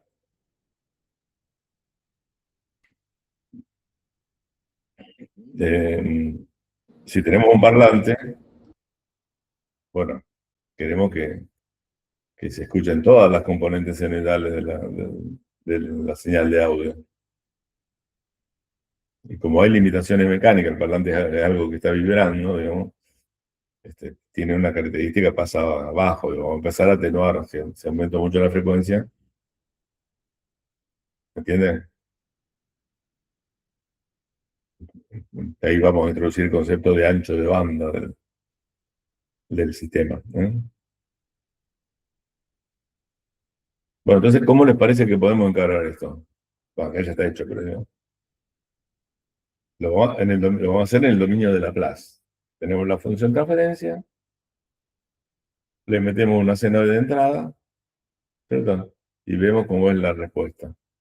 En la respuesta va a haber, si el sistema es estable, va a haber términos que se van a extinguir cuando t tiende a infinito, y van a quedar términos que son senoidales.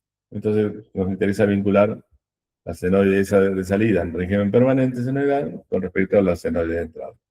Y eso lo haríamos para toda una banda de frecuencias. ¿Se ven? ¿Se entienden? Sí, sí. Bueno, entonces, vamos a suponer que la respuesta en el sistema está descrito por... perdón.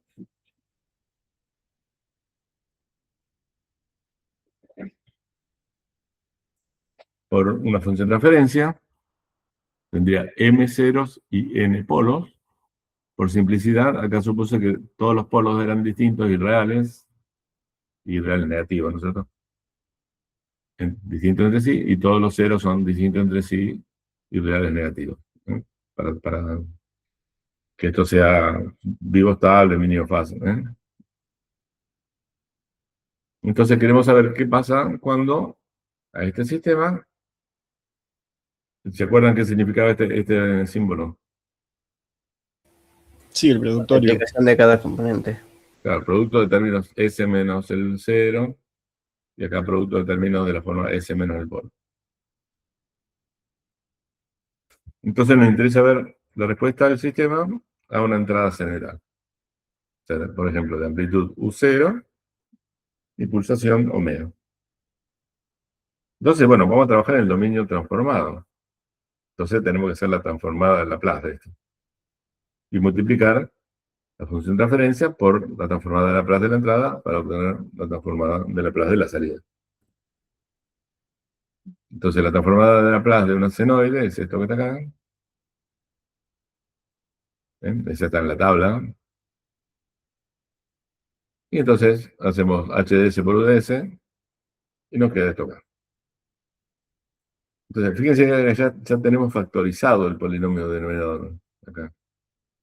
Son términos de la forma S menos el polo, ¿no?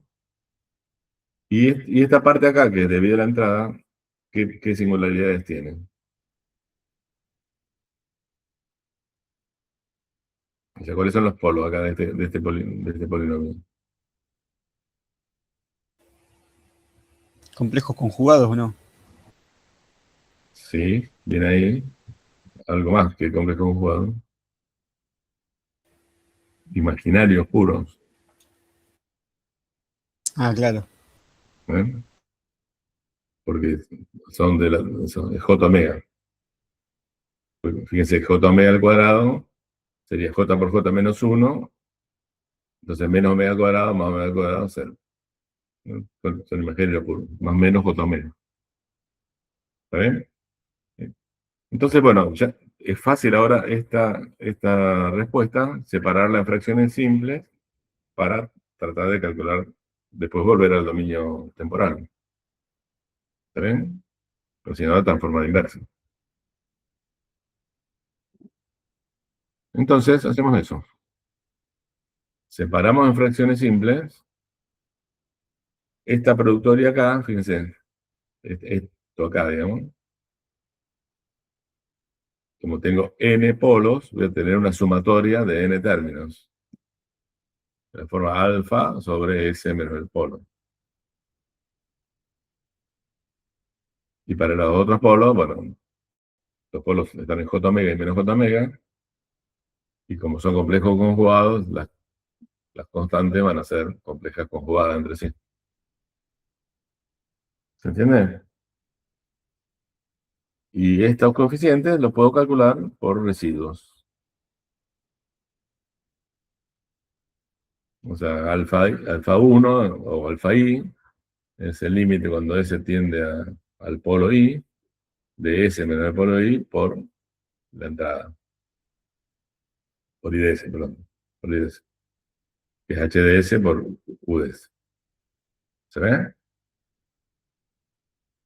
Y esto es lo mismo, ¿no es cierto? Salvo que ahora el polo J omega y menos J omega. A ver, esta a lo mejor es que cuesta un poquito más.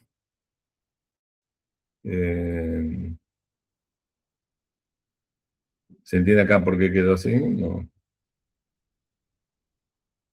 Sí. Ujú. Acá multipliqué y dividí por J. Entonces J por J menos 1. Con este menos se hace mal, me quedo el J arriba. El omega se me cancela. Me queda un 0 sobre 2 de H de menos J omega. Y ahora este término 1, vamos a trabajarlo aparte.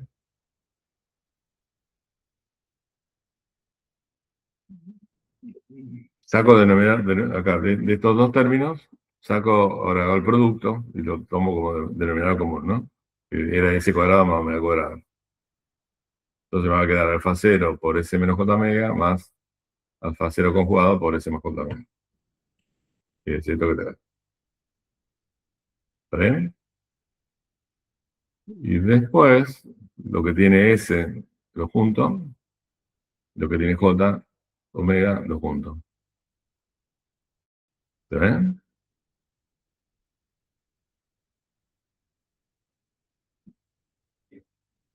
¿Lo van siguiendo? Sí. Bien, y ahora reemplazo alfa 0, ya lo calculé acá. Era esto acá. Y el otro es el conjugado. O sea, el conjugado que tendría menos y un más. ¿Verdad?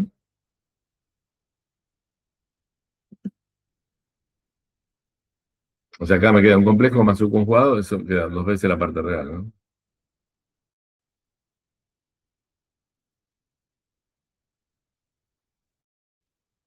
O sea, lo hacen, lo pueden hacer ustedes para no hacerme escribir esto todo el detalle.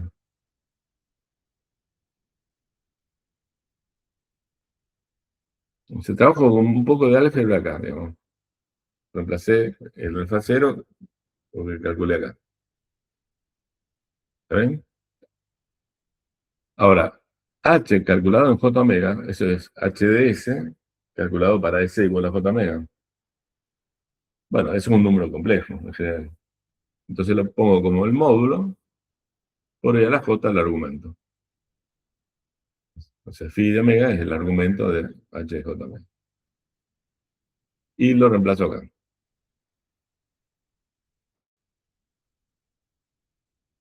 ¿Y por qué me queda eso? Si saco el módulo factor común en esta suma, me queda E a la J phi menos E a la menos J phi. Y si ubico el 2 que estaba dividiendo,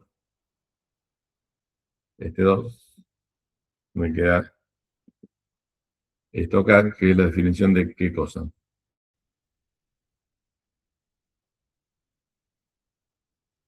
Un coseno hiperbólico puede ser, no sé. No, del seno. El seno. Solo el seno, no hiperbólico.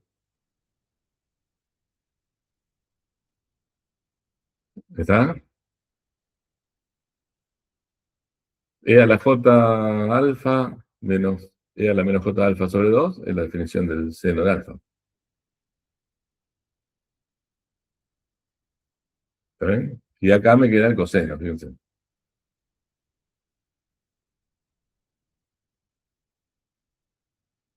Bueno, lo regrupo un poquito, me queda esto que está acá.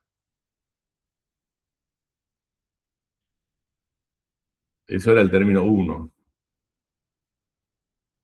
Entonces, estos términos, estos ya están en la tabla de pares transformados.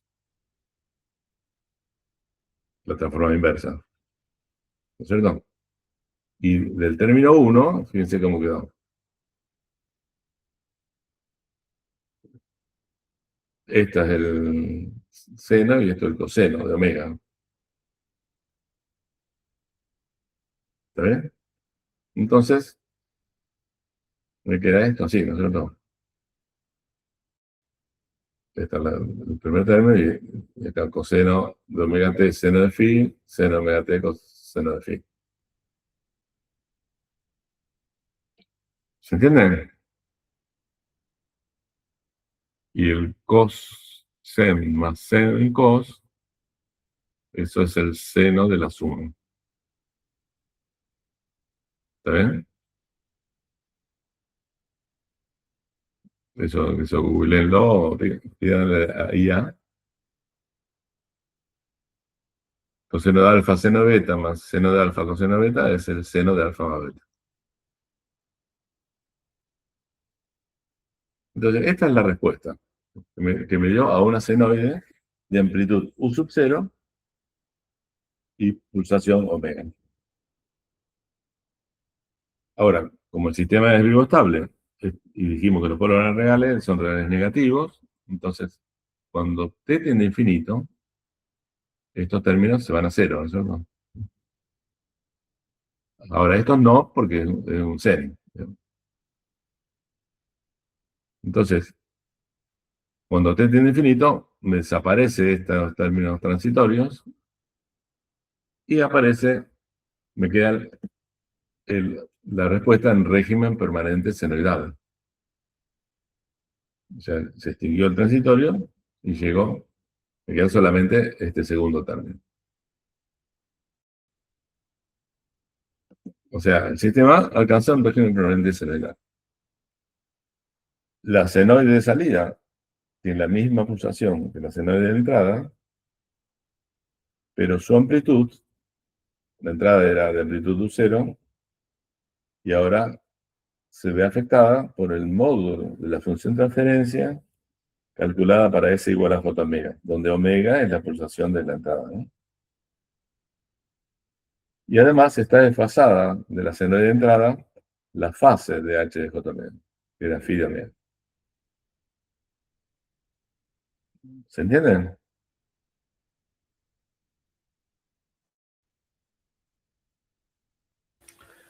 O sea, entiendo de que de que el momento inicial de pasarlo de transformada a tiempo real pasa por un estado inicial que tiene ruidos por los polos y luego cuando se pasa se lo lleva a régimen permanente, entonces ya... No, esta es la respuesta total. Vos tenés tu sistema que tiene una función de referencia HDS, le metés una senoide con condiciones iniciales nulas.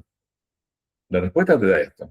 Ahora, hay un término, que es este primer término, que se extingue.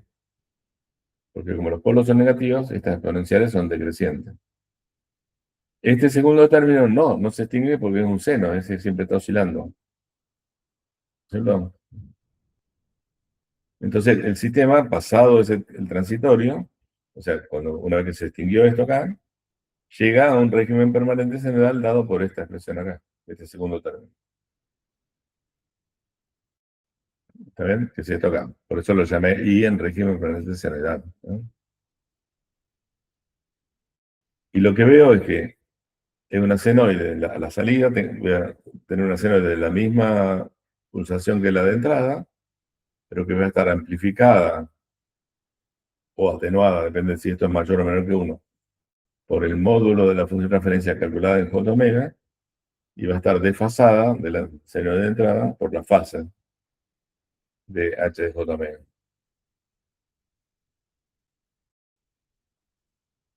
¿Se entiende?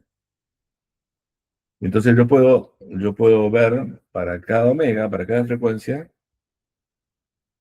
cuánto se amplifica o atenúa y cuánto se desfasa.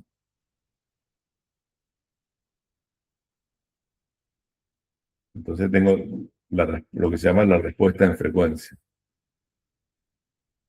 O sea, la respuesta en frecuencia en definitiva viene dada por la función de transferencia calculada para J omega, donde omega es la pulsación de la senoide de entrada. Profe, esa era la función de red, puede ser también, de teoría de circuitos. Sí, Ok. sí, claro. ¿Se entiende? Entonces, H de J omega se lo llama respuesta en frecuencia o transferencia armónica también. En el sentido de que me va a decir cuánto se amplifica para cada omega y cuánto se desfasa para cada omega.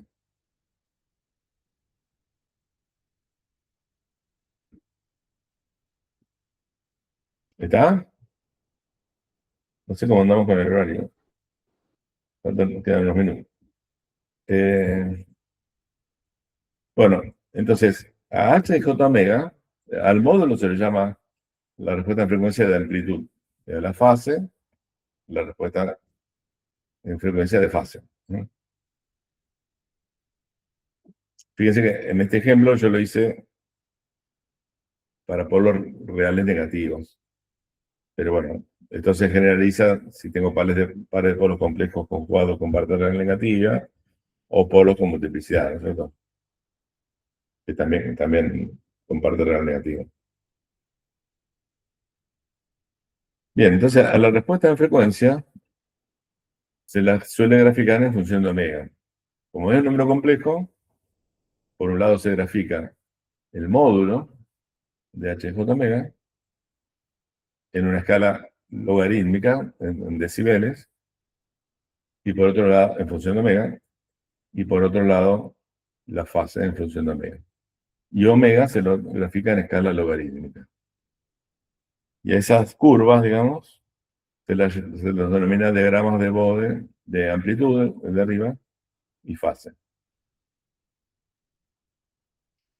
Esta definición de decibeles, o sea, es 20 logaritmo del módulo.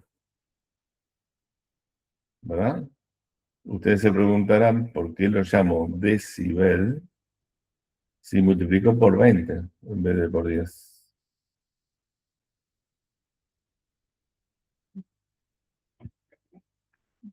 ¿O no les surgió esa duda?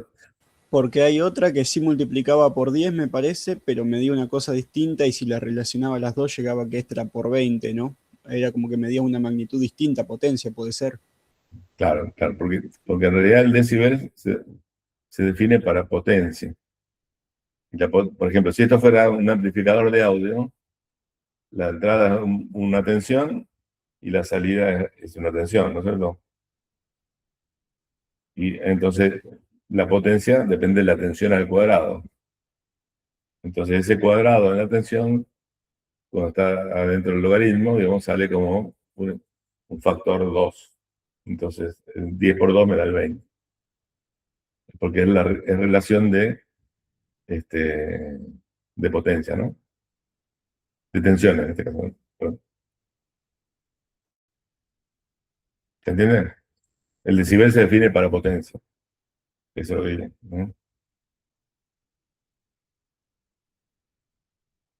Bueno, entonces normalmente se usa, como el omega se escribe se grafica en escala logarítmica, me diría una cosa así, ¿no es cierto? Por ejemplo, para G es igual a 1 sobre S más 1, fíjense que si el eje de abscisas, la curva que está arriba es la magnitud en decibeles, la de abajo es la fase en grados. Y esta es la pulsación en radianes por segundo. Fíjense que hay la misma distancia entre 0, 1 y 10, y 1, perdón, que entre 1 y 10, porque está en escala logarítmica. Entonces, ¿este valor cuánto valdría? Ese valor de pulsación.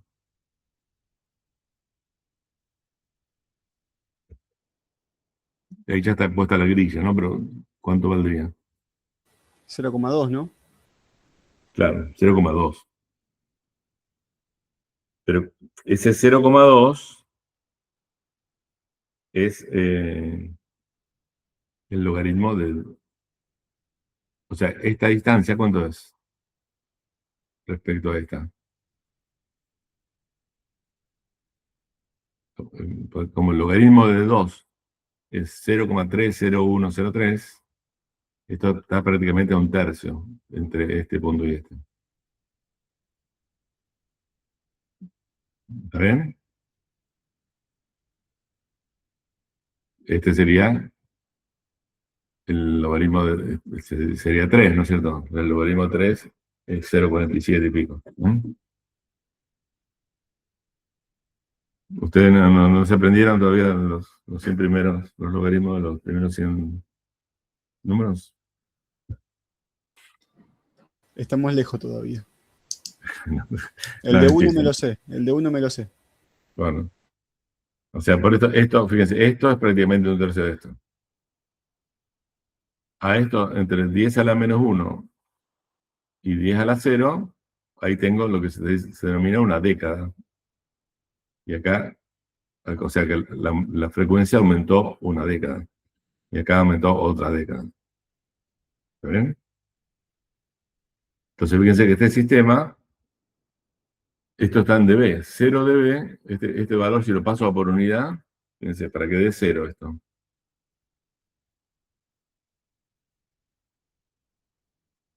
Es el logaritmo de 1, ¿no? Eso me da 0. ¿Sí? Entonces, si lo paso esto a por unidad, este valor amplifica 1. O sea que las bajas frecuencias las deja pasar casi como están, ¿no? No las atenúa. Pero a medida que aumenta la frecuencia, se empieza a atenuar la amplitud. ¿Dónde está la frecuencia 0? No, no está. Estaría en menos, o sea, a la izquierda, a 10 kilómetros. ¿No es cierto? Porque después tendría una década más, sería 10 a la menos 2. Y así sigo. ¿Se entienden?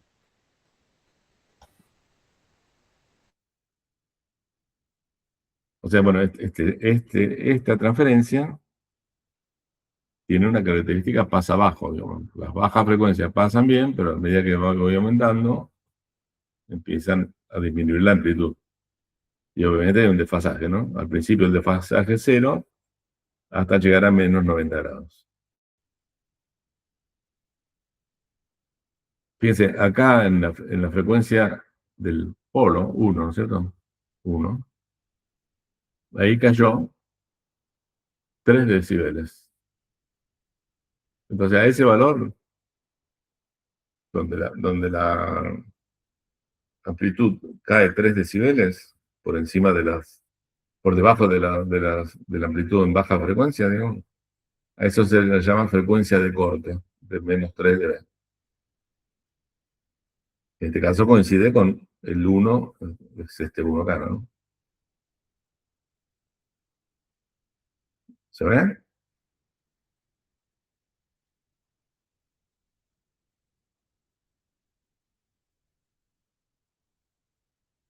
Se entiende, profe. Esto no sería un buen amplificador de audio, ¿no? Estaríamos en un problema. Claro, por eso. Los agudos no se escucharía nada. Bueno, Profe, obviamente. ¿eh? Los 3 decibeles se relacionan con lo de la. ¿Cómo es? No lo Potencia, de la potencia claro, media. potencia media, Sí, eso. sí. Y eso define el ancho de banda, ¿no? La frecuencia de corte. En este caso es una frecuencia superior de corte, pero los sistemas físicos pueden tener también. Esta caída así se lo llama roll-off. Y los sistemas, los circuitos también, pueden tener también un roll-off en baja frecuencia. En este caso no, digamos. Y entonces las frecuencias entre cuando cae 3 dB de un lado y del otro, a ese intervalo de frecuencias, se lo llama el ancho de banda. Del ancho de banda de menos 3 dB. Es cuando la potencia cae a la mitad de la potencia a frecuencias medias. Si un pasa abajo, como en este caso, sería en baja frecuencia.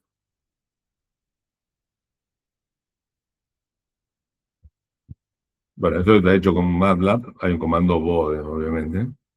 Y lo que tengo que ingresar es, o bien la función transferencia como objeto, ¿se acuerdan que hicimos algo de la clase pasada? O bien numerador y denominador como vectorcito, digamos. Y si lo invocan sin argumentos de salida, hace el plot directamente.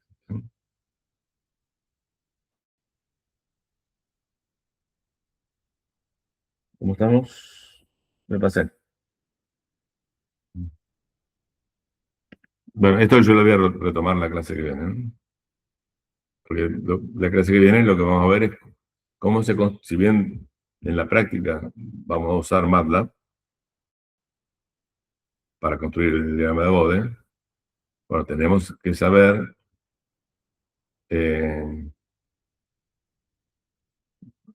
o menos cómo tiene que dar, ¿no es cierto?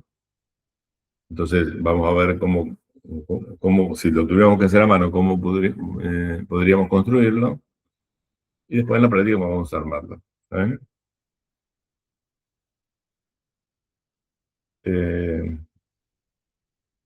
Bueno, entonces, por hoy estaríamos. ¿Cómo es el panorama de paros de la semana que viene? De la que viene me parece que hasta ahora no hay nada. La otra sería la cuestión, me parece. La de 27 habían dicho. Si no, Ok. o si no me confundo, ¿no? Bueno, entonces, en principio, hoy está cerrada la facultad, por eso pasamos a virtual. Pero entonces la semana que viene sería normal, en los horarios y aulas habituales.